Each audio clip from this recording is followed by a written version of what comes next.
Precioso Deus, é com todo esse louvor que nós queremos todos os dias te exaltar, Pai. Engrandecer o nome do Senhor, pelo que o Senhor é e pelo que o Senhor tem feito, Pai. Te agradecemos por esse dia, ter nos guardado e chegar ao final deste dia e poder ter o privilégio de estar aqui em Tua casa, Pai. E mais uma vez nos reunir ao redor da Sua mesa, com toda a certeza de que o pão estará ali. Nunca, ó Deus, falta de alimento para o Teu povo, a fartura, porque o Senhor é o provedor. E nós Te louvamos, Pai. Quando em Israel havia fome para aqueles que haviam Te rejeitado, na casa de uma viúva que confiou em Ti, havia pão com fartura. Ó Deus, porque ali o profeta Elias chegou. E na nossa casa, na nossa vida, também chegou o profeta Elias, a mensagem prometida pelo Senhor na Sua palavra, Deus. E tem tido pão com abundância e nós Te agradecemos, Pai. Agora venha, Senhor, receber a adoração, venha receber o louvor e venha, ó Deus, nos ungir para a palavra e que o pecador seja salvo nesta tarde, Pai. Que o Senhor fale, que o Senhor revele o Seu plano, o Seu propósito na vida daqueles que aqui estão, os que já Te servem e aqueles que ainda não Te servem. Em nome de Jesus Cristo lhe pedimos. Amém. Boa noite, irmãos. Que Deus seja com todos. Amém? Vamos aproveitar que já estamos em pé, abrir nossas Bíblias em Isaías, capítulo 7. Isaías, capítulo 7, versículo 10 até o versículo 14. Pastor Febroni está chegando essa noite, então na quarta-feira ele já estará aqui conosco. Isaías 7, do 10 ao 14. E continuou o Senhor a falar com Acaz, dizendo: Pede para ti ao Senhor, teu Deus, um sinal. Pede-o, ou embaixo nas profundezas, ou em cima nas alturas. Acaz, porém, disse: Não o pedirei, nem tentarei ao Senhor. Então ele disse: Ouvi agora, ó casa de Davi, pouco vos é afadigardes os homens, senão que ainda afadigareis também ao meu Deus? Portanto, o mesmo Senhor vos dará um sinal: eis que uma virgem conceberá e dará à luz um filho, e será o seu nome Emanuel. Amém? Precioso Deus, aqui está a Tua palavra, o maior sinal enviado à terra, e nós estamos, ó Deus, incluídos nesse grande propósito e queremos transcorrer pela Tua palavra e sermos abençoados. Inspira, ó Deus, no nome de Jesus te pedimos. Amém. Podeis vos assentar, irmãos? Hoje pela manhã nós tivemos um bom momento na presença de Deus, onde falamos sobre ajustar o foco. O profeta comenta na mensagem Olhe, sobre quando o Billy lhe deu uma câmera fotográfica e o profeta foi tirar uma foto de um talo de um cacto, e ele olhou e viu 3 talos. E então ele ajustou o foco e ali estava um talo só.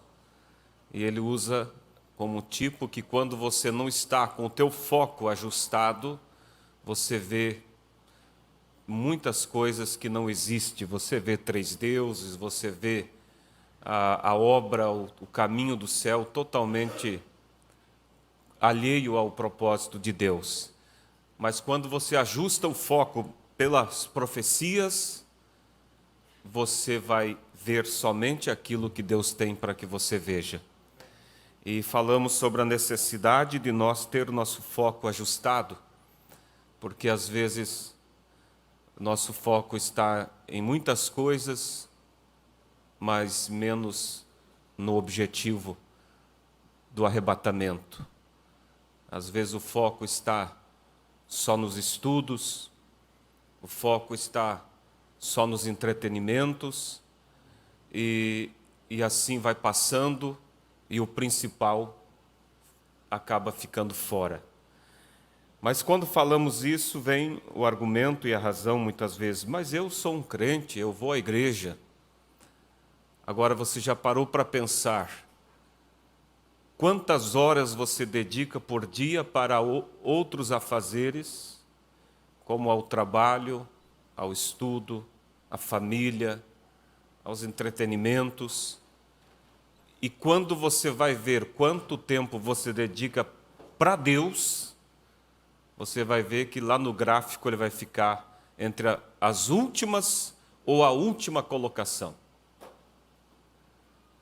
Então, quando estamos assim, é porque o foco não está ajustado. Existem muitos outros focos, muitos outros objetivos, acima do objetivo principal, que é o arrebatamento, que é a vinda de Cristo. E nós não queremos estar com o nosso foco desajustado numa hora que estamos vivendo. Amém? Na mensagem A Intermitente Luz Vermelha do Sinal da Sua Vinda, o profeta ele fala sobre o trem. Quando ali na estação do trem, o trem se aproximava, então se acendia uma luz vermelha, e aquilo é um sinal de que o trem estava chegando. E as pessoas, é claro, estavam conversando, estavam visitando as vitrines, olhando as roupas, presentes para comprar, comprando algum doce, um saquinho de pipoca. Mas disse o profeta: quando a luz vermelha acendia, então quem estava realmente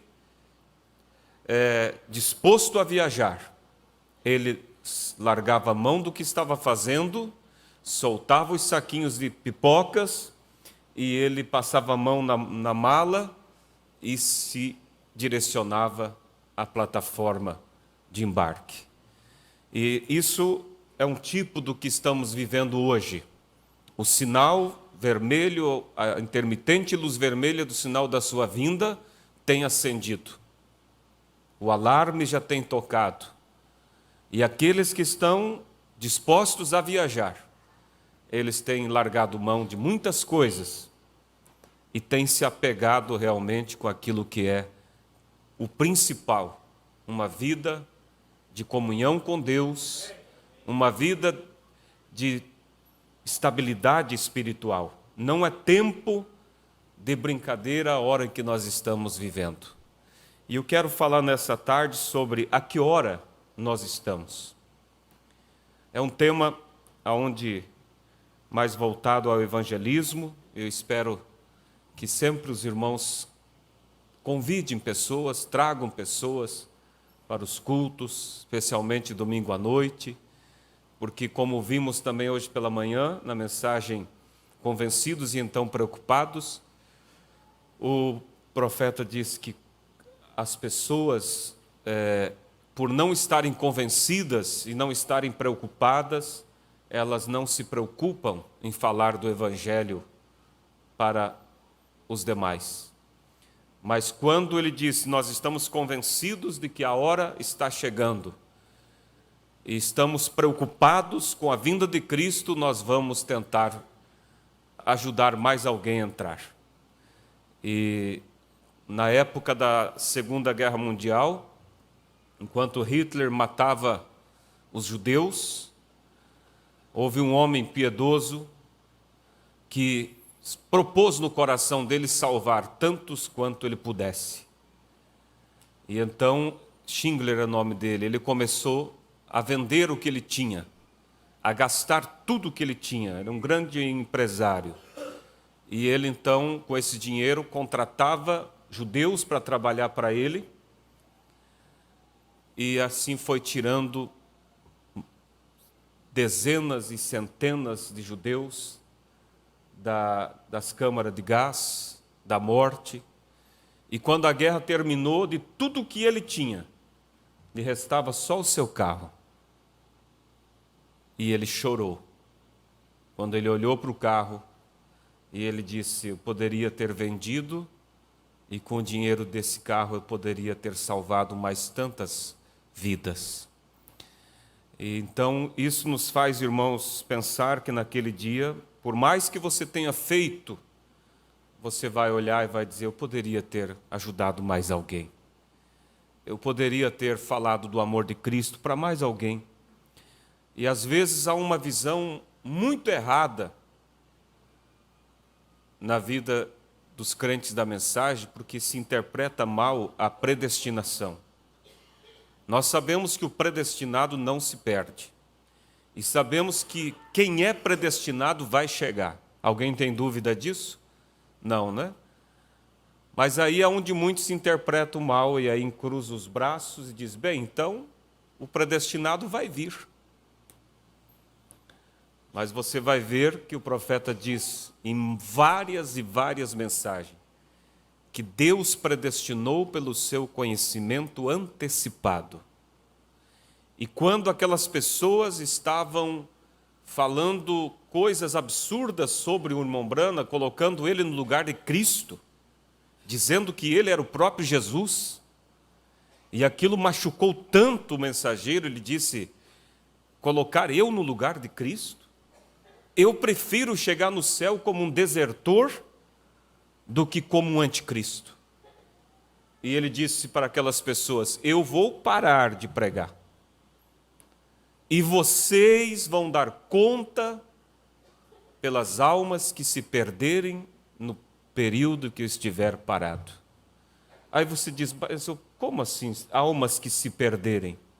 Então quer dizer que se eu não for, se você não for, alguém pode se perder. Porque a Bíblia diz: como crerão se não há quem pregue?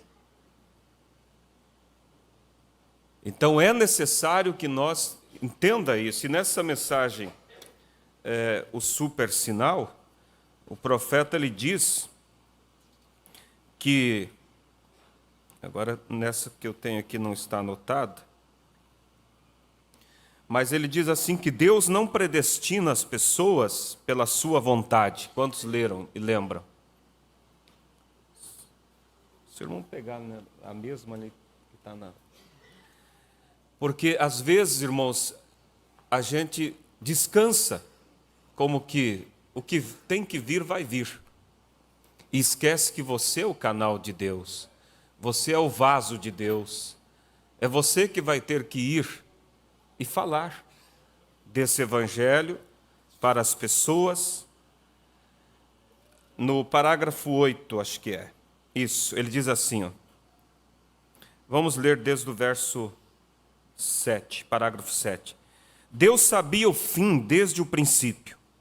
Portanto, ele pôde planejar tudo que funcionaria para a sua glória. E isso nos dá coragem, por saber que não importa o que venha ou o que vá. Deus está fazendo tudo.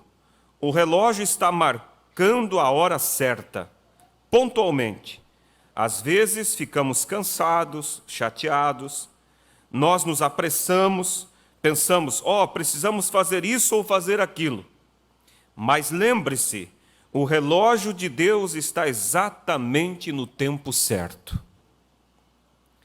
Todas essas coisas devem ser assim. Tudo deve ser feito de acordo com seu grande conhecimento, sua presciência. Pois pela presciência ele poderia predestinar. Presciência quer dizer conhecimento antecipado. Ele viu antes da fundação do mundo. Mas isso não quer dizer que ele predestinou porque viu quem daria conta, quem seria capaz, porque ninguém é capaz. Mas ele viu quem desejaria. E ele chega a dizer numa mensagem, ele viu que alguns desejariam ser salvos.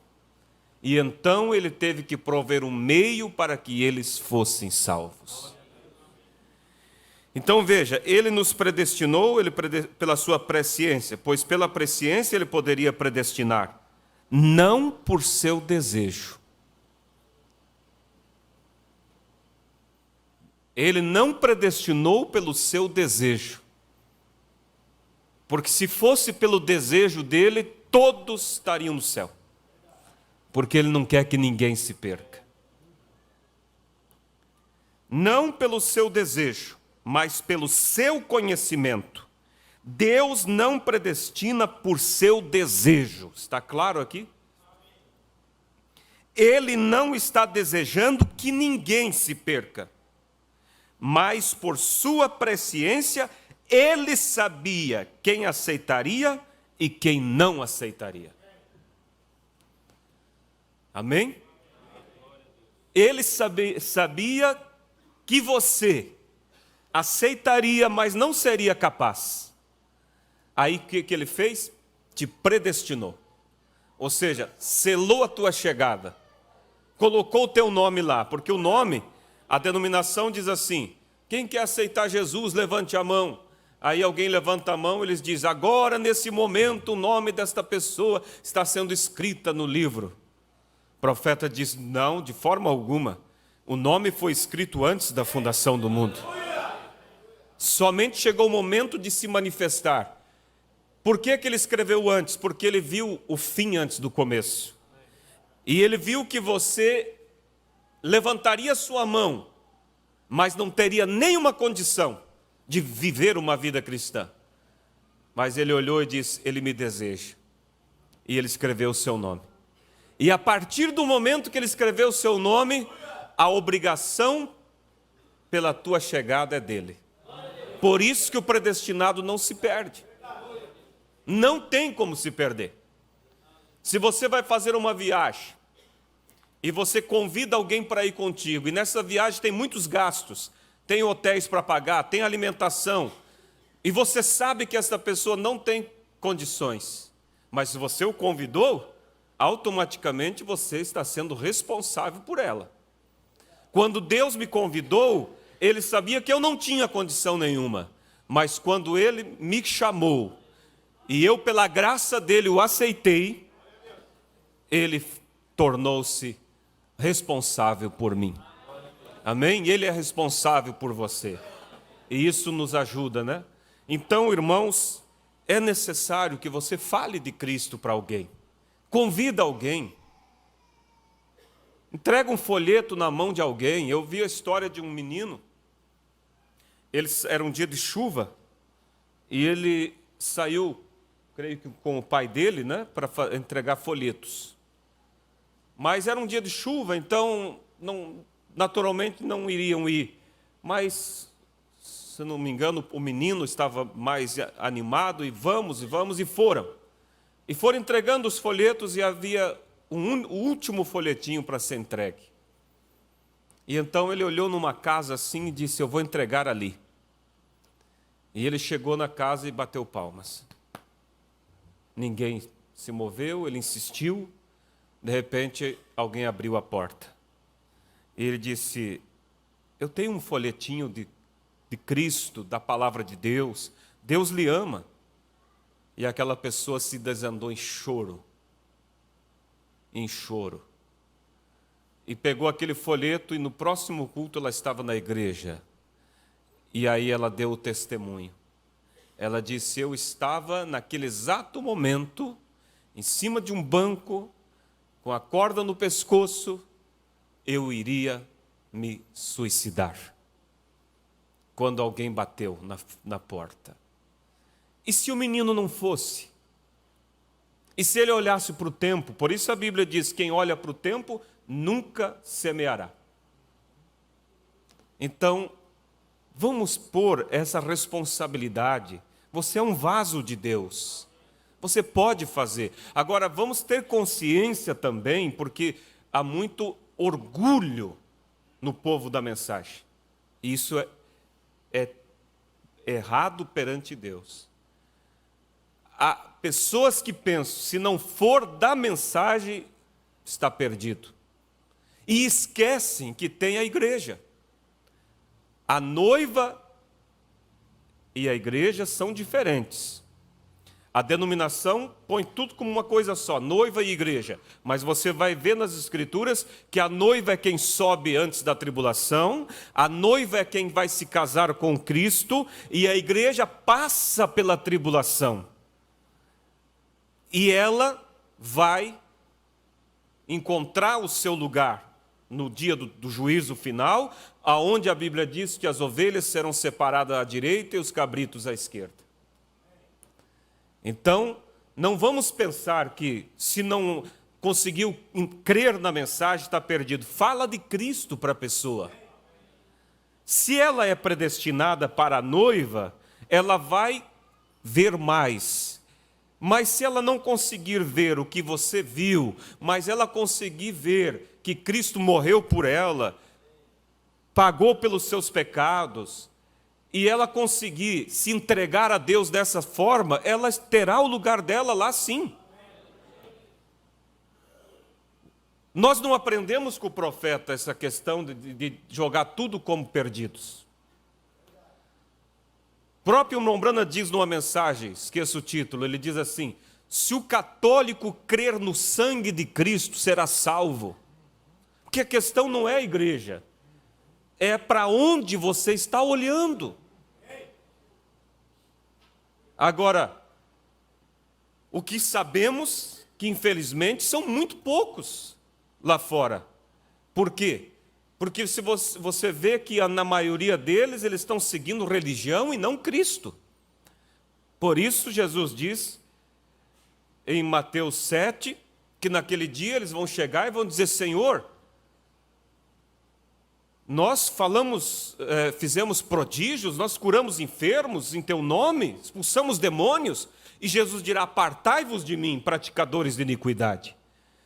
Foram pessoas que nunca olharam para Cristo como Salvador, mas para a religião, ou se achegaram olhando para Cristo para os bens materiais e para a cura. E aí então, em multidões e multidões estão indo para a perdição, mesmo com o nome de cristãos. Mas se você consegue trazer a fé de uma pessoa para Cristo realmente, irmãos, é diferente. É diferente. Então veja que haverá a noiva, ela sobe. E isso está tipificado, tudo tem tipos na Bíblia para te mostrar. Enoque é o tipo da noiva. Ele subiu vivo, não provou a morte. Enoque andou com Deus até que Deus para si o tomou. É o tipo da noiva que anda com Deus, anda através da palavra, vivendo esta palavra, esta mensagem, até que Deus para si a tomará. E a igreja está tipificada em Noé. Foi salvo, mas passou pela tribulação. Enoque subiu antes do dilúvio, antes da tribulação. Noé passou por dentro da tribulação, mas foi salvo. Então que Deus nos ajude, irmãos, ter um coração evangelístico. Ore pelos programas de rádio, ore pelos folhetos que são entregues. Vamos colocar o nosso coração mais focado em Cristo e focado na obra, amém? Mas a que hora estamos vivendo? Na mensagem super sinal, o nosso profeta, ele diz assim: no parágrafo 31, porque Deus não deixou marcado data para a sua vinda, mas deixou sim os sinais que antecederiam sua vinda, e eles são muito bem notáveis no dia em que estamos vivendo. Os profetas, parágrafo 31, são o maior sinal. Quer ver sinal? Um sinal de que Cristo está vindo? Os profetas são o maior sinal. O maior sinal de Deus é um profeta. Agora, vou falar alguns minutos sobre isso. Eles são sua palavra manifestada. Um profeta é a palavra de Deus manifestada para um tempo. E essa é a razão pela qual um profeta é sempre o maior sinal de Deus. Muito mais do que a ciência multiplicada, muito mais do que pestes, terremotos, muito mais do que tudo que vemos aí, é um profeta. Ele nunca enviou juízo sobre a terra sem primeiro enviar um profeta. Veja e busque nas Escrituras. Um profeta é o maior sinal de Deus para seu povo. Ele enviou essa pessoa, essa determinada pessoa, como Noé, como Moisés, Elias, os profetas. Ele os envia para manifestar a palavra para a era, para dar ao seu povo um aviso. E o tema é: a que hora nós estamos? Vamos olhar um pouquinho lá nas eras passadas, o que antecedeu aqueles eventos, como a primeira vinda de Cristo, como foi? Deus não muda, Deus não melhora a sua forma de agir, porque Ele é perfeito em suas atitudes.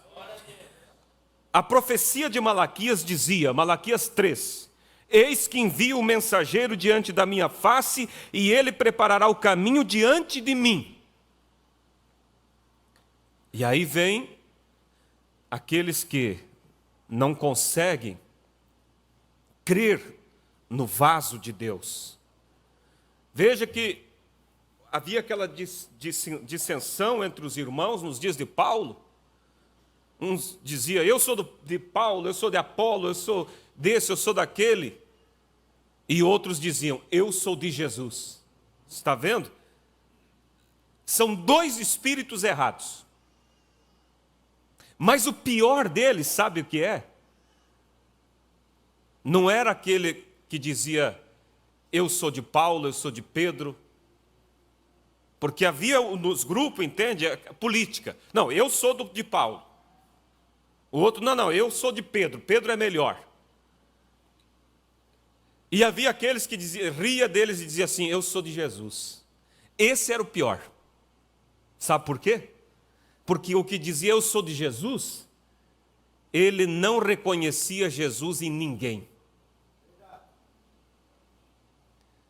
Não reconhecia Jesus no ministério de Paulo, não reconhecia Jesus no ministério de Pedro. Os outros estavam errados também em fazer política, querer colocar o ministério como melhor do que o outro. Mas pelo menos eles reconheciam Deus em Paulo. Os que confiavam em Pedro reconheciam Deus em Pedro. Mas estava errado. A Bíblia condenava ambas atitudes. Mas como que você poderia ajudar aquele que dizia, eu sou de Jesus? Se Jesus trabalha através de ministérios, e eles não iriam aceitar o ministério de ninguém. É o que tem muitos no dia de hoje, pastores de si mesmo. Eles acham que Deus só trata diretamente com eles. Isso é um espírito terrível. Os espíritos, irmãos, não morrem. As pessoas usadas pelos espíritos morrem. Mas os espíritos mudam de pessoas em pessoas. Você vai ver lá nos dias de Moisés que havia essa política também. Havia aqueles que, por exemplo, Datã, Coré e Abirão. Eles olhavam e diziam assim, não, Deus, não precisamos de Moisés. Toda a congregação é santa, Deus pode falar com qualquer um. Deus pode falar com qualquer um. Mas lembre que Deus tem o seu programa e Ele não vai reconhecer nada fora do seu programa. Não adianta a pessoa espernear e dizer, Deus, Ele vai encontrar cada um de nós dentro do programa dele. Por isso, Efésios diz que Ele enviou uns para pastores, doutores, mestres, evangelistas, profetas, os 5 ministérios ali para aperfeiçoar quem? A igreja. Então veja, eis que eu envio o meu mensageiro diante da minha face e ele preparará o caminho diante de mim. Agora, essa foi a profecia de Malaquias sobre a vinda do Senhor Jesus. Não deveria acontecer durante aquele tempo. Então a igreja ficou acomodada e seu próprio caminho até que o tempo da promessa se aproximou. E quando o tempo da promessa se aproximou, Deus, uma maneira sobrenatural, trouxe João à terra. Por que Ele não trouxe Jesus primeiro?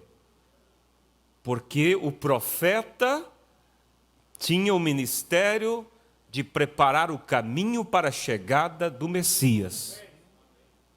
E aqueles que achavam que Deus só podia tratar diretamente com eles e não reconheciam Deus nos vasos, não puderam crer na mensagem de João. Ele era um homem. E quando o tempo da promessa se aproximou, Deus, de uma maneira sobrenatural, trouxe João à terra. Ele era um homem nascido de uma mulher, é claro. E sabemos que sua mãe se chamava Isabel e seu pai era chamado de Zacarias. Eles eram pessoas boas e o pai dele era um sacerdote. Era costume dos rapazes naquele dia acompanhar o pai em seu trabalho. Mas fomos ensinados que João, quando tinha 9 anos de idade, após a morte de seu pai, foi para o deserto e ficou sozinho até completar 30 anos. Deus tirou João do meio do sistema. Se ele ficasse, ele seria cozido pela tradição. E ele não poderia, então, apresentar Cristo. Olha só. Veja, se ele tivesse se tornado o que seu pai era, um sacerdote ali, eles o teriam deixado tão confuso que ele não saberia ver o Messias quando ele viesse. Ele nunca o conheceria, mas ele ficou no deserto. Se ele tivesse ido ao seminário, com a linha de pensamento de seu pai, então cada um deles teria dito, agora João, nós entendemos que você será aquele que conhecerá o Messias quando ele vier. Agora, o que você acha do irmão fulano de tal aqui? Eles iam tentar fazer o quê? Política. Você é o mensageiro, João? Então, o que tu acha daquele irmão lá? Será não seria ele o Messias? O que você acha do irmão fulano de tal aqui? Se encaixa exatamente na figura.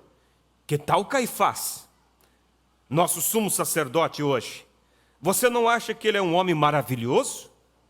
Tudo aquilo em sua mente santa, ele não conseguiria pensar nisso corretamente. Ele foi ao deserto e esperou.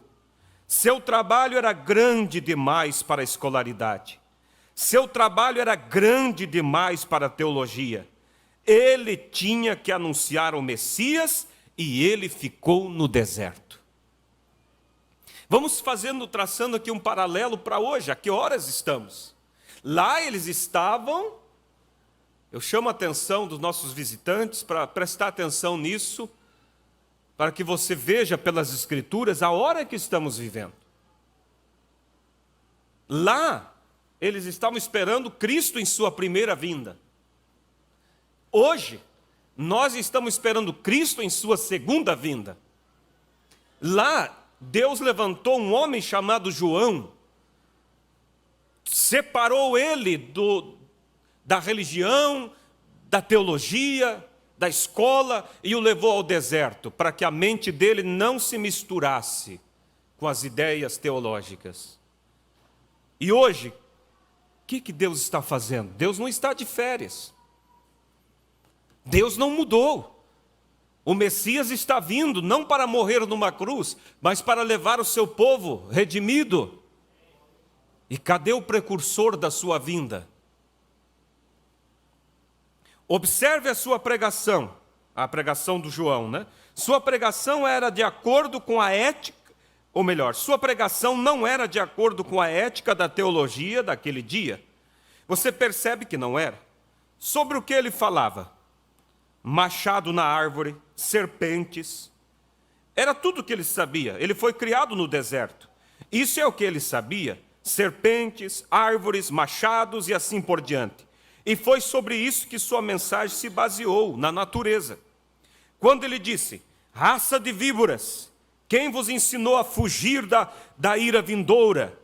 E não presumais de vós mesmos, dizendo, temos por pai Abraão, porque eu vos digo que, mesmo destas pedras, Deus pode suscitar filhos a Abraão. E também agora está posto o machado à raiz das árvores. Toda árvore, pois, que não dá fruto, não dá bom fruto, é cortada e lançada no fogo. Continuou. E eu, em verdade, vos batizo com água para o arrependimento. Mas aquele que vem após mim é mais poderoso do que eu, cujas alparcas não sou digno de levar. E ele vos batizará com Espírito Santo e com fogo. E em sua mão tem a pá, e limpará a sua eira, e recolherá no celeiro o seu trigo, e queimará a palha com fogo que nunca se apagará. Então João não tinha uma mensagem própria. Ele tinha uma mensagem para alguém. Ele estava apontando Cristo. Ele não era alguém para enaltecer a religião farisaica, ou a dos saduceus, dos herodianos, ou de quem quer que seja. O mensageiro agora, precursor da segunda vinda de Cristo, da mesma forma, não tem uma mensagem própria. E nem tampouco tem a responsabilidade com a religião de quem quer que seja. Ele tem uma mensagem, e essa é a mensagem de Cristo. E a mesma coisa que Deus fez com João, fez com ele. Separou ele, tirou do meio da teologia, para que a sua mente pudesse estar totalmente fresca, sem contaminação alguma. Vamos aqui um pouco mais. Ali está um homem, um profeta, de fato. Ele tinha um sinal que deveria observar. E quando ele viu o Messias, ele estava tão certo de que ele estava vindo em seus dias, ele estava muito seguro. Se a igreja pudesse entender a sua posição certa, se ela apenas conhecesse a sua posição na hora, pois de acordo com a Escritura, ele era o que haveria de introduzir o Messias. E ele sabia que ele tinha que estar na terra nos dias de sua profecia. Então ele estava num local próximo de onde João estava pregando. Tanto que ele disse, há um que está entre vós agora, que não conheceis, um entre vós agora. João dizia, antes mesmo de ter identificado o Messias, ele já dizia, há um no meio de vós. Vocês não o conhecem.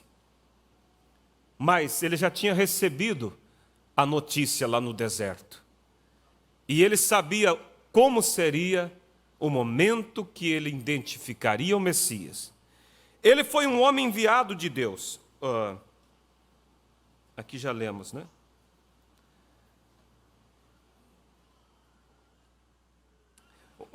Um dia ele olhou e viu descendo do céu. Ele viu uma luz como uma pomba descendo do céu. E sobre aquele que ela iluminou, ele disse, eu testifico que este é o Filho de Deus. Ele a viu, pois ele no deserto me disse, aquele sobre que vires descer o Espírito e sobre ele permanecer, esse é o que batiza com o Espírito Santo e fogo. Ele foi um homem enviado por Deus, treinado por Deus. Ele trabalhou para Deus até que Deus e ele se tornaram.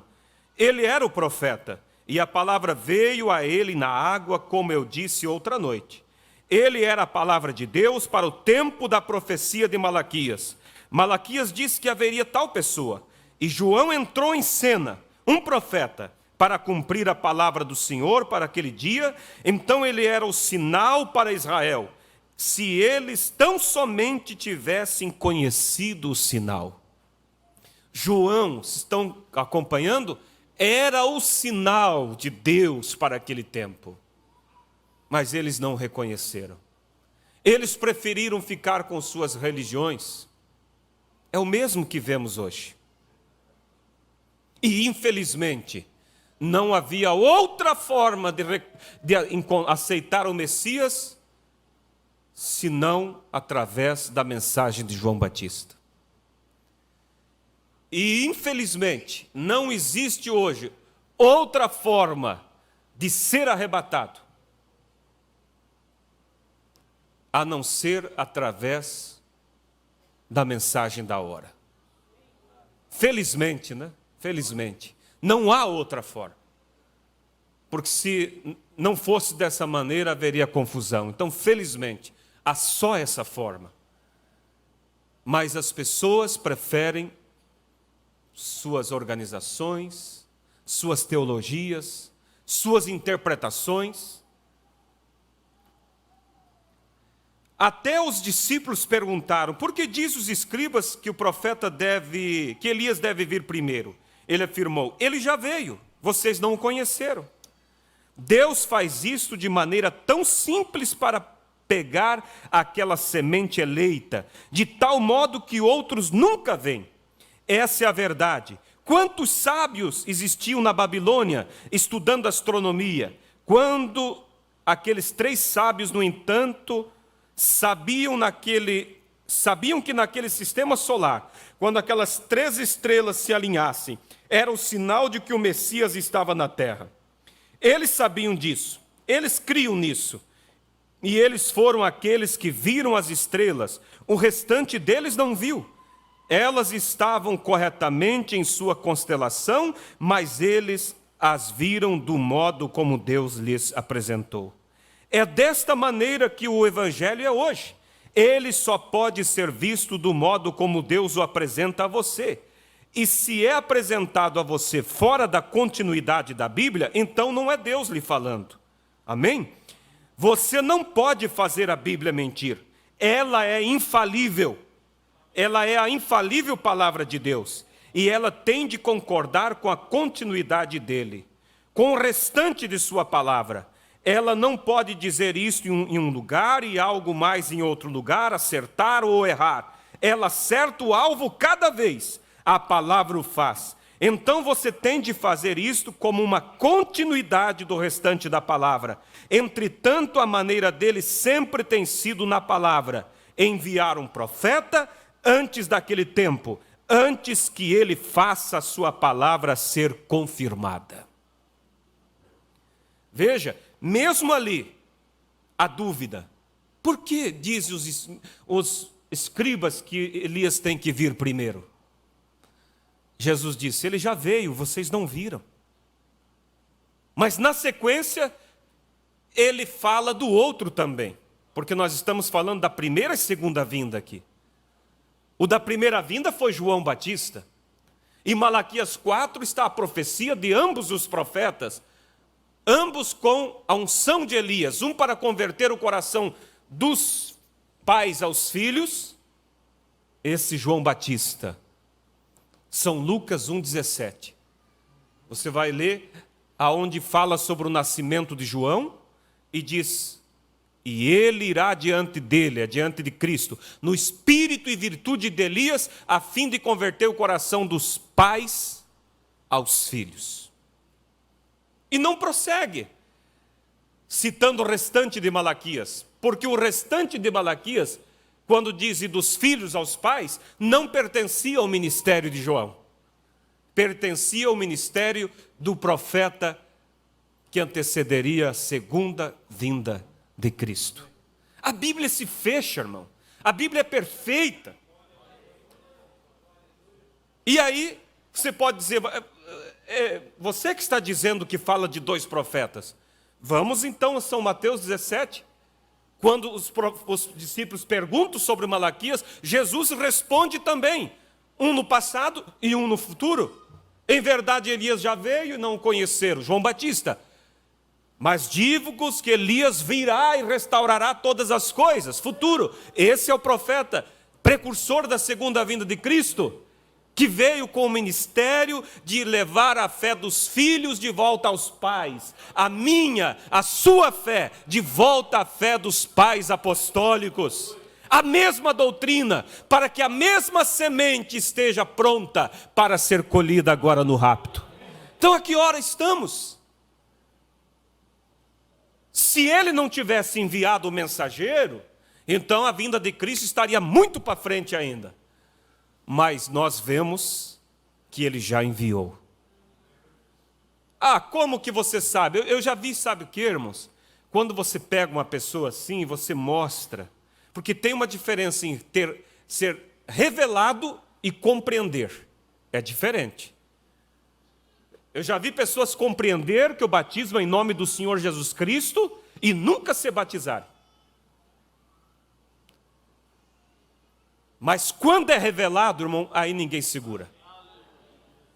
E eu já vi pessoa, irmão, você pegar e mostrar pela Bíblia, ponto a ponto, e eles veem, realmente há um ministério que percorre pelas Escrituras, o ministério de Elias se manifestando 5 vezes dentro da Bíblia. E quando a pessoa conseguiu ver que realmente havia, sabe o que disse? Mas o irmão Branham não é ele. Quer dizer, está na Bíblia então, tem que ter um profeta, mas o Branham não. Agora, e eles podem te dizer, mas como você pode afirmar que esse homem é o mensageiro? Como que aqueles irmãos puderam afirmar que João era o mensageiro? É comum as pessoas chegar para você e dizer assim, me mostra o nome Branham na Bíblia que eu creio. Quantos já falou para ti isso? Cadê o nome do Branham? Cadê o nome do William Branham na Bíblia? Com certeza perguntavam para os discípulos de João também. Porque a Bíblia, o Velho Testamento, já estava completo, já tinha nos dias de João. Era a Bíblia deles. Chegava para o irmãozinho da igreja de João e dizia, onde está o nome João na Bíblia? Não tinha o nome João, mas tinha o nome de um ministério que viria sobre um homem. E como eles sabiam que João era esse homem, onde o ministério veio sobre ele? Pelos frutos, pelo que se manifestou na vida dele, a voz que clamava no deserto.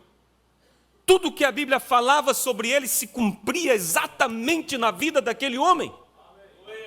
Como nós sabemos que William Branham é o mensageiro da última era da igreja, da segunda vinda de Cristo? Tudo que a Bíblia diz que esse Elias faria, se cumpriu exatamente, não em partes, exatamente na vida do mensageiro. E esse mensageiro tinha 2 missões.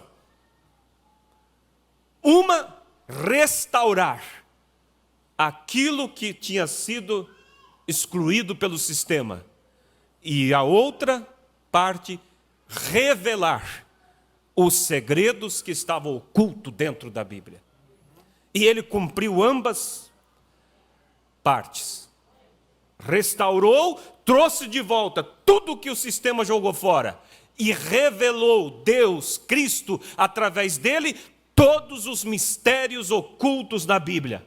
Por isso a Bíblia para nós não é mais um mistério. O Apocalipse não é mais um mistério. Você sabe que cada um daqueles sinais, daqueles tipos, significam.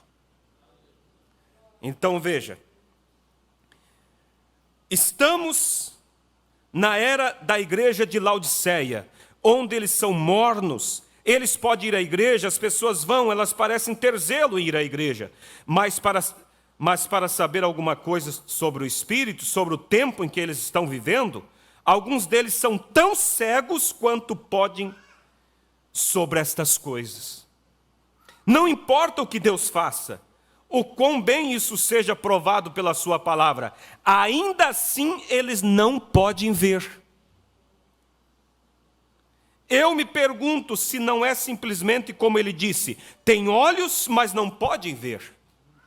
Devemos olhar ao redor e ver que todas essas coisas que estão acontecendo são um sinal de que o fim está próximo, porque estas são as coisas que estão previstas para este tempo. Mais um pouquinho. Observe a continuidade da sua palavra imutável. E o Espírito Santo, Jesus disse, quando o Espírito Santo vier sobre vós, ele vos lembrará ou revelará estas coisas que vos digo, e também vos mostrará as coisas por vir. As pessoas dizem hoje, não existe tal coisa como profeta no mundo. Então, por que Paulo os estabeleceu na igreja? Houve primeiramente apóstolos, profetas, mestres, pastores e evangelistas. O Espírito Santo é o profeta. Quando o Espírito Santo vier sobre vós, ele revelará ou vos ensinará, vos mostrará todas essas coisas que eu vos disse, são todas em enigma. Não as entendeis agora, porque não é para a vossa era. Mas quando o Espírito Santo vier, ele tornará essas coisas vivas, de acordo com as promessas. Não somente isso, mas ele vos mostrará as coisas que estão por vir. Glória, a continuidade da palavra de Deus, a promessa de Deus, o Espírito de Deus. Estamos vivendo na hora, observando o desvelar das profecias da era que tem vindo a cumprimento. Que grande hora estamos vivendo, o Espírito Santo nos mostrando as coisas que estão por vir. Que hora estamos vivendo? No exato momento da preparação para encontrar Cristo e vê-lo como Ele é. Os discípulos de João viveram, e chegou um momento que eles podiam saber, estamos muito perto de ver como Ele é. Quem é o Messias? Aquele homem simples, analfabeto, que Deus o separou lá no deserto. Olha o paralelo se cumprindo. Um homem simples, semi-analfabeto em nossos dias, de uma família que não tinha nem religião, mas que quando nasceu, às 5 horas da manhã, a luz, o halo de luz, a coluna de fogo desce sobre a cama dele. E as parteiras apavoradas olham uma para a outra e dizem, que tipo de menino será esse? E no mesmo horário, antes que o sol nascesse, uma pomba pousa sobre a janela.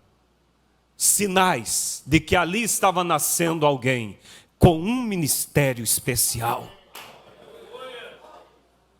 Com 3 anos de idade ele já teve visões. E se cumpriram. Aos 7 anos de idade, chega do colégio como um menino, qualquer menino, feliz, porque tinha combinado com os coleguinhas para ir pescar. Mas o seu pai disse, tu não vai pescar não, você vai puxar água para mim. E todos os meninos saem pescar, e aquele murmúrio das crianças rindo, indo, e ele triste, chorando. Pés descalços, pobre, tinha dado uma topada no dedo, sua unha estava arrebitada. E para não enroscar a unha no chão, ele amarrou um sabugo debaixo do dedão, e o dedo ia assim erguido, caminhando, chorando e puxando água para o pai.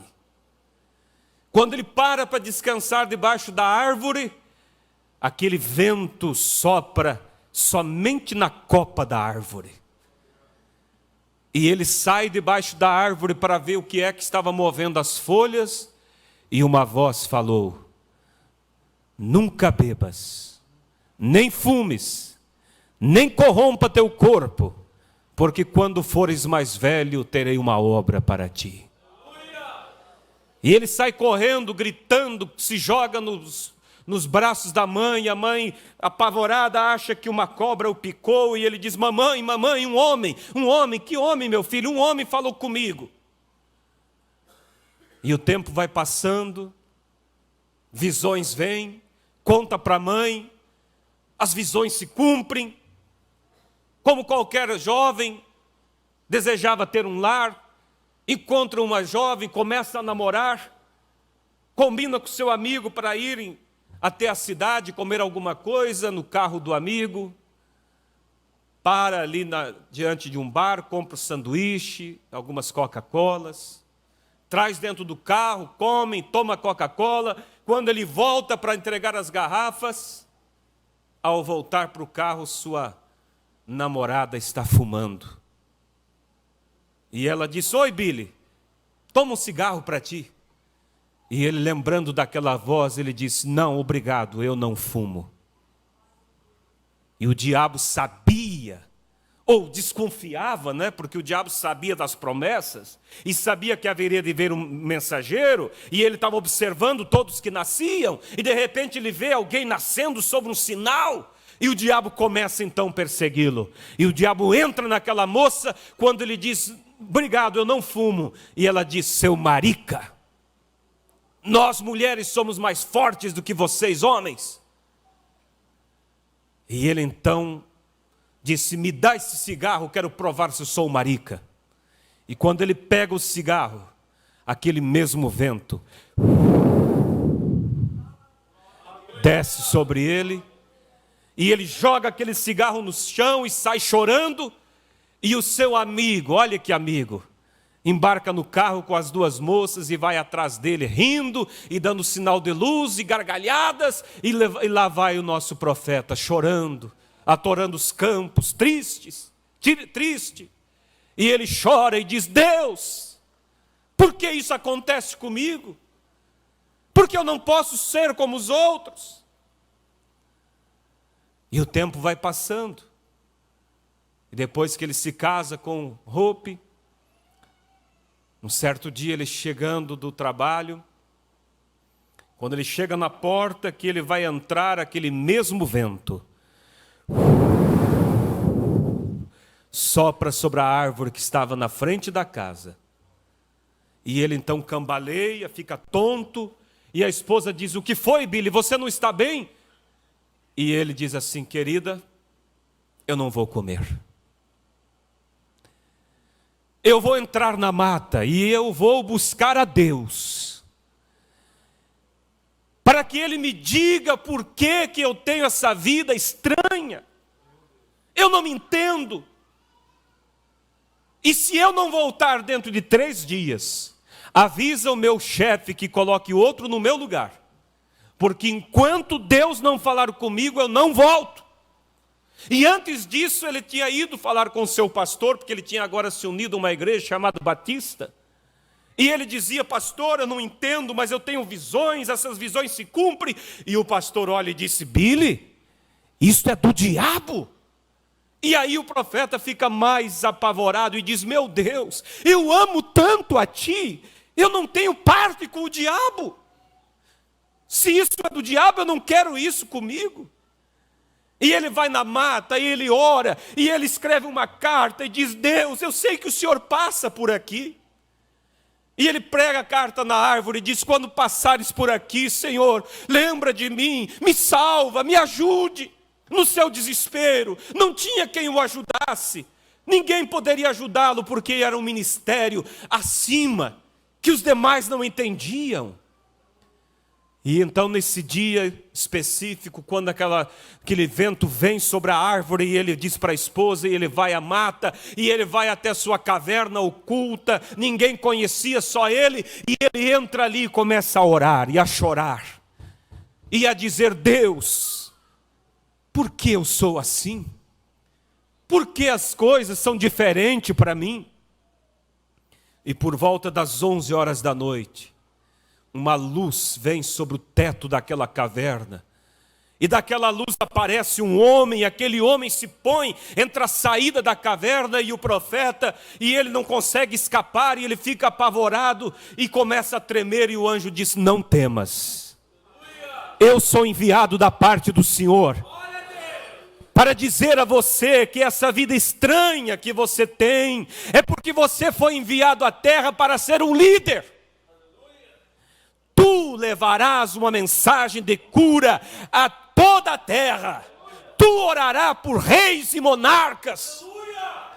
E o anjo então passa tempo e tempo ali instruindo pelas escrituras e mostrando pela Bíblia o seu ministério dentro da Bíblia. E ali o profeta sai sabendo então realmente que Deus tinha um propósito em sua vida. Mas diz o mensageiro ao anjo: como poderei fazer isso? Eu sou pobre, sou analfabeto. Como poderia eu viajar pelo mundo? Como as pessoas creriam em mim? Assim como a Moisés foi dado 2 sinais para que o povo cresce nele, a você também será dado 2 sinais. E os sinais, vocês sabem, primeiro pegava na mão da pessoa, a mão do profeta mudava de tonalidade, criava umas bolinhas e ele sabia que tipo de doença era. Esse primeiro sinal ele teve que aprender a usar. Primeira vez aquilo apareciam as bolinhas e ele então dizia ao paciente: você sofre do quê?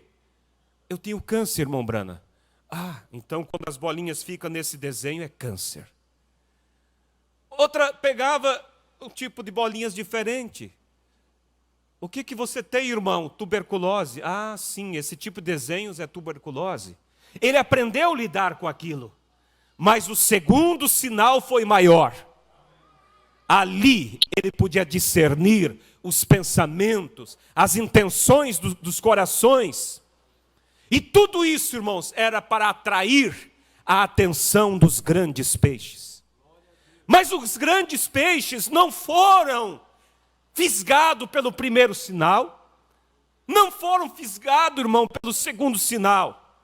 Eles foram fisgados pela terceira puxada, que foi a abertura da palavra. Amém? Porque nós cremos nesta mensagem, não pelos sinais operados através do mensageiro, mas pelo cumprimento da Bíblia na vida do mensageiro. Os sinais foi somente para atrair atenção, para que as pessoas parassem para olhar e ouvir a voz que sairia daquele homem, ou de Deus através daquele homem. E quando o primeiro sinal foi operado, muitas pessoas vieram. Quando o segundo sinal se manifestou, multidões vieram. Mas quando chegou a hora de manifestar o que realmente Deus havia enviado àquele homem, restaurar a palavra, dizer às mulheres: vocês, o vosso lugar não é no púlpito. Aquilo derrubou de posta feministas e tudo mais, mas aquilo era a palavra de Deus chamando elas para o seu lugar. Quando chegou e disse 3 pessoas, paganismo. A Bíblia diz que há um só Deus. Batismo em nome do Senhor Jesus Cristo. Pecado original não foi comer maçã, foi o sexo. Foi ali onde a serpente enganou Eva e Caim foi o filho do diabo através dela. Quando começou a manifestar essas coisas, eles viraram as costas. Eles disseram: esse homem, William Branham, desviou-se. William Branham está fora do seu chamado. Não, irmãos, ele agora que estava entrando no seu chamado, porque ele foi chamado para ser um profeta, para revelar os mistérios, para restaurar a palavra, chamar a noiva para a palavra. Amém? Por isso, se nós não ver nenhum sinal, não há problema. Nós vimos o maior sinal. Um profeta, um mensageiro, trazendo uma palavra, chamando a noiva para as escrituras. Oh, irmãos, que hora estamos vivendo? Quando o mensageiro já veio, Deus já o recolheu, a mensagem já foi para todos os cantos da terra, chamando os eleitos. O que falta para o arrebatamento? Que privilégio você tem E que vida você tem vivido mediante esse privilégio de ser um crente desta mensagem? Irmãos, isso é mais do que possamos imaginar. Isso é mais do que possamos falar. Deus tem achado graça em você. Deus te amou. Você nasceu nessa família. Não foi por acaso, jovem. É que Deus queria você nesta mensagem. Você se casou, irmã, com esse homem. Você se casou com essa mulher, irmão. Não foi por acaso. É porque Deus tinha um propósito com vocês. Pelo contrário, você não poderia estar nessa mensagem. Então, Deus tem cumprido a sua palavra. Irmãos, visitantes, o mensageiro, aquele que haveria de vir antes da segunda vinda de Cristo, veio. Cumpriu as escrituras, restaurando toda a palavra, revelando os mistérios, mostrando quem é o cavaleiro do cavalo branco de Apocalipse, mostrando os selos, quem é a grande prostituta, todas as coisas. Quando ele estava batizando um grupo de pessoas no rio Ohio, quando chega a 17ª pessoa, se não me falha a memória, e ele vai batizar, uma luz desce do céu. Não é invenção, irmãos. Deus, quando faz à vista de todos. Havia curiosos, havia uma moça lá, vulgar, que não respeitou o momento do batismo, estava por ali rindo. Quando ela viu, ela cai desmaiada. E aquela nuvem vem redopiando do céu e desce sobre a cabeça do mensageiro. E uma voz então diz: assim como João Batista trouxe uma mensagem que foi precursora da minha primeira vinda, tu trarás uma mensagem que precursará a minha segunda vinda. Deus, irmãos, tem feito, Deus tem falado, Deus tem mostrado. E é hora de um posicionamento. É hora de um posicionamento. O mundo rejeitou, o sistema rejeitou, mas a noiva, ela tem crido nesta mensagem. E você faz parte desta noiva. Agora, nós que já estamos aqui, o que estamos fazendo? Estamos convencidos? Estamos preocupados? Levar a nossa vida mais séria? Buscar o Espírito Santo? O arrebatamento está aí. Os tipos não falham. Abraão, o tipo da noiva. Ele estava separado de Ló. Ló estava em Sodoma. É o tipo da igreja. Acabamos de falar no início, a igreja e a noiva. Duas coisas diferentes. A igreja está lá comprometida com a política. O Ló, o que ele estava? Ele era juiz. Ele era prefeito da cidade. Ele estava lá sentado na porta da cidade, julgando. Olha o crente, se envolveu em política. Por isso que ele não saía de lá mesmo. Mas a Bíblia diz que Ló gemia pelas abominações que se cometiam em Sodoma, mas não saía de Sodoma. É o tipo da igreja lá fora. Geme a pessoas boas, que gemem porque vê a religião delas abrindo as portas para o pecado, e cantam, igrejinha velha, saudade da igrejinha velha, mas não saem daí lá mais. Sabem que a igrejinha não é mais a igrejinha velha, e querem ficar ali gemendo, é a igreja. Mas o Abraão estava separado de Sodoma.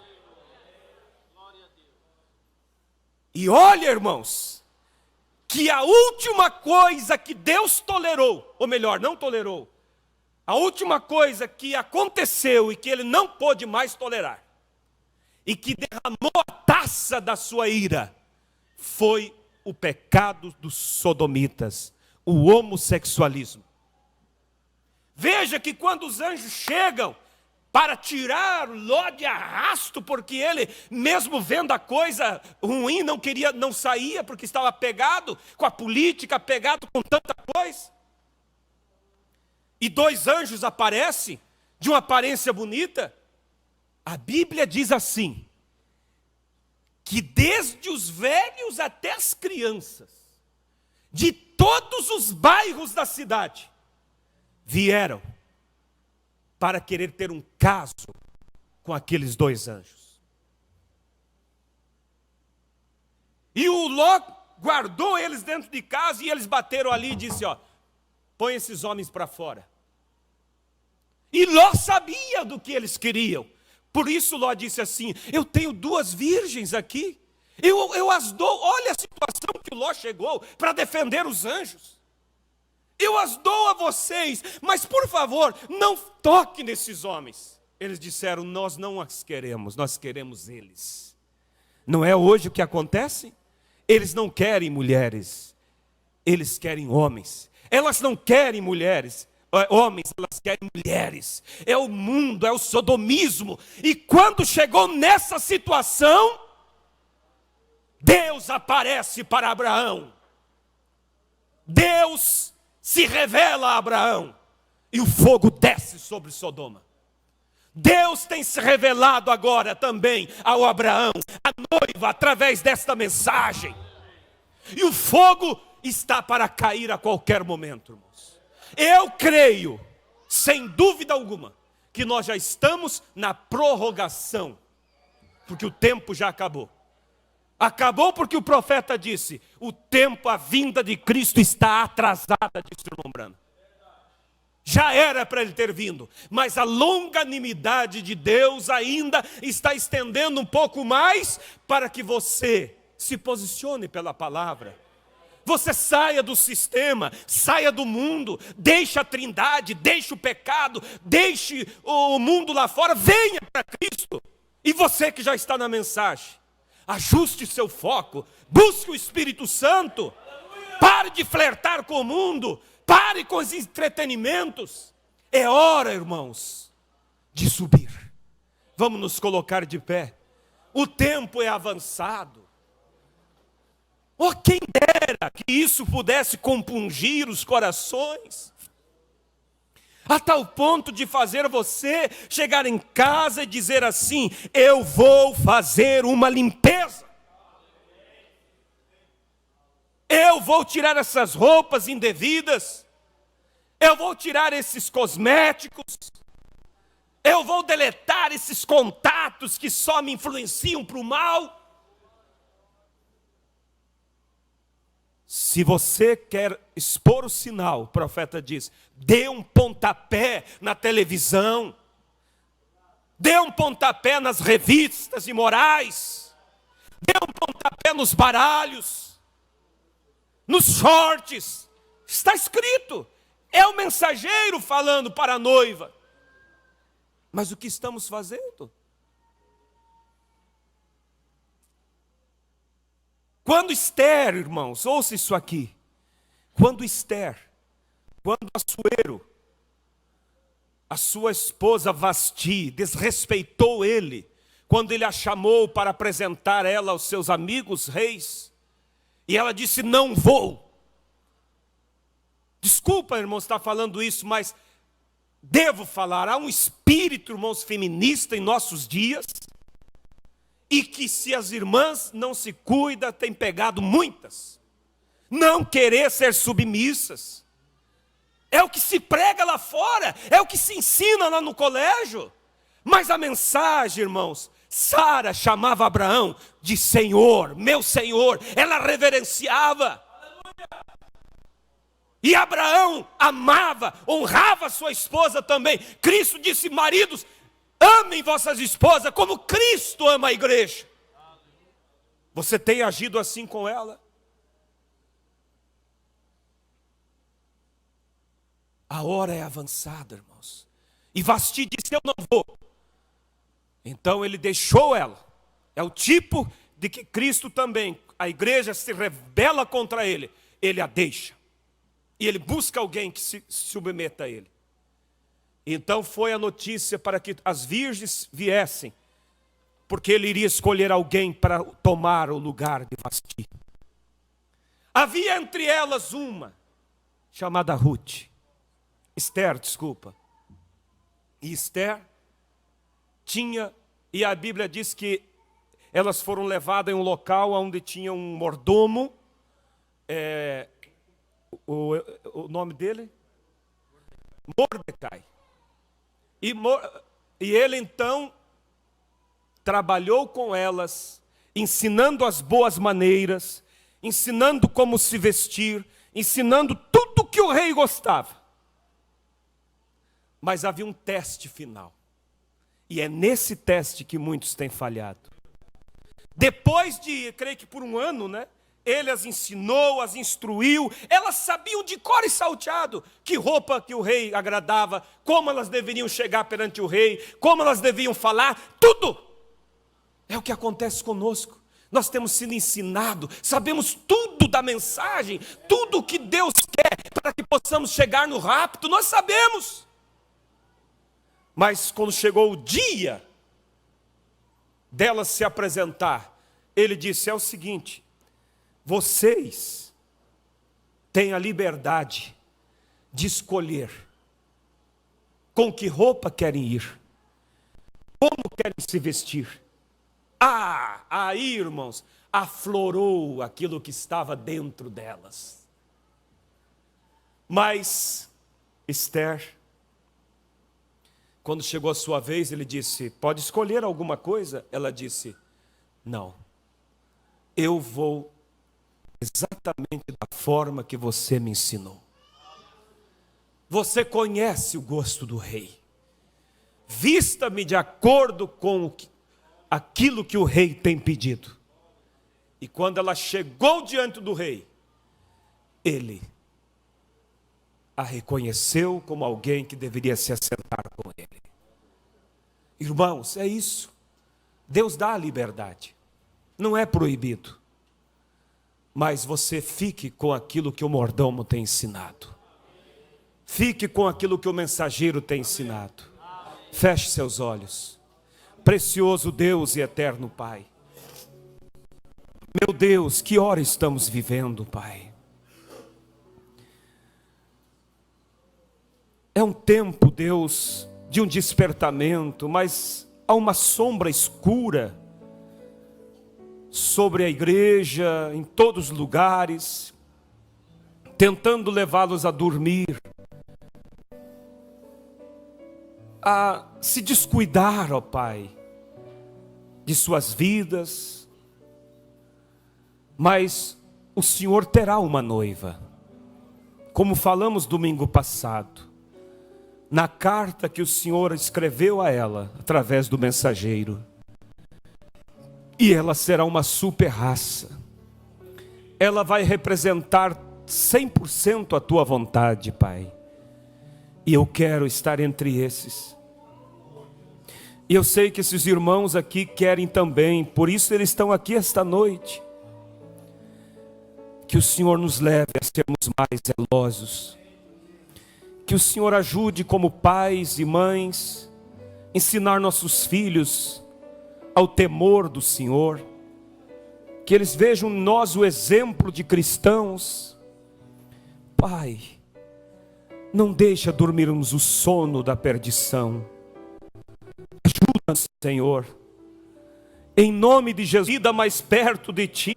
E vivifique no coração de cada um, ainda de olhos fechados. Alguém entre nós que não é crente ainda. Você está fora de Cristo. Ou quem sabe você pertence a alguma religião. Mas você ouvindo. Mas eu não quero ficar na grande tribulação. Alguém, levante sua mão, eu quero orar por ti. Se alguém que deseja dar um passo para Jesus nesta noite. Você que foi convidado e você veio aqui. E você entendeu que Deus te chamou aqui para te revelar um propósito na sua vida. Não há ninguém. Precioso Deus e eterno Pai, Tua palavra diz: se hoje ouvirdes a sua voz, não endureçai os vossos corações. Eu não vou insistir, Pai, porque não é pela insistência, é a Tua palavra que converte. Mas que o Senhor faça com que esta palavra fique trabalhando, e os inquiete até que se posicionem e sejam, ó Deus, cheios do Espírito Santo. Eu peço por todos aqui presentes, por todos que pela internet acompanham e estão ouvindo e vão ouvir, que o eleito possa vir, Pai. Apressa, Senhor, a sua vinda. Nos desperta para poder trabalhar mais rápido, para que o último eleito venha o quanto antes. Somos as ferramentas do Senhor. Nos dê saúde, força e graça, Pai. E põe em nossos corações o amor pelas almas. Abençoe os programas de rádios. Abençoe os folhetos, as mensagens que são distribuídas. Querido Deus, converte teus filhos, Pai. Em nome do Senhor Jesus, converte os nossos filhos que nasceram na mensagem. Muitos deles não sentem desejo de ser batizados. Parece que querem experimentar aquilo lá fora. Deus, os acorde, Pai. Que haja, ó Deus, um despertar. Há pessoas desviadas que se afastaram, meu Deus, trata com elas, envia teu anjo onde elas estão, e os acorde para a hora que estamos vivendo, meu Pai. No nome de Jesus Cristo eu te peço, amplia isso, Pai, no nome do Senhor Jesus Cristo, amém. Graças a Deus. Graças a Deus, amém? Louvado seja Deus. Ele é maravilhoso.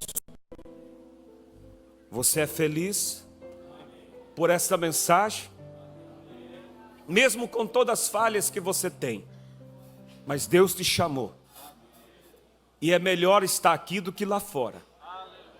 O diabo às vezes está dizendo para alguém aqui, que você, com todas as falhas que você tem, nem deveria estar aqui.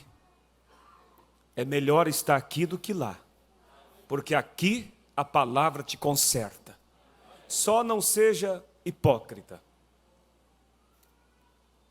Procure ser sincero e buscar sempre ajuda em Deus, no ministério, e Deus te dará graça. Creia. Não há distância para Deus. Eu quero mencionar Maelda de Ipuaçu, ela está enferma também. Querido Deus, nosso Senhor, Tu és aquele que é o curador. E o Senhor disse: vinde a mim todos vós que estáis cansados e oprimidos, que eu vos aliviarei. A Ti nós apresentamos estas necessidades, estes pedidos, Pai, que estão escritos e aqui estão na minha mão. O Senhor é aquele que pode alcançar, Senhor, curar a enfermidade, aliviar a dor, Senhor, abençoar, guardar, proteger. Oramos para que o Senhor atenda às necessidades, porque nós cremos no nome do Senhor Jesus Cristo. Glória a Deus. Amém. Amém. Graças a Deus. Que Deus abençoe a todos. Saúde cada um o seu irmão. Então o pastor Febroni está chegando hoje e essa semana ele já estará aqui conosco. Uma boa semana a todos no nome de Jesus Cristo.